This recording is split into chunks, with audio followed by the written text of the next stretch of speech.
Ремонт люка Hotpoint Ariston с такой ручкой. Не знаю, получится или нет.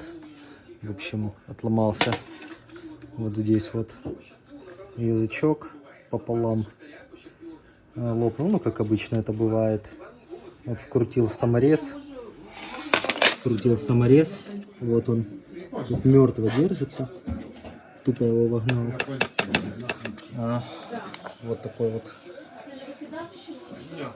Вот такой саморез. Сейчас соберу, посмотрим, будет работать или нет. Собрал люк, поставил. Вот так это выглядит в районе крючка. Проверяем, закрываем.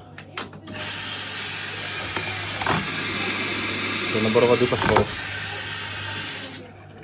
Открываем, открывается. Закрываем. Набор воды пошел.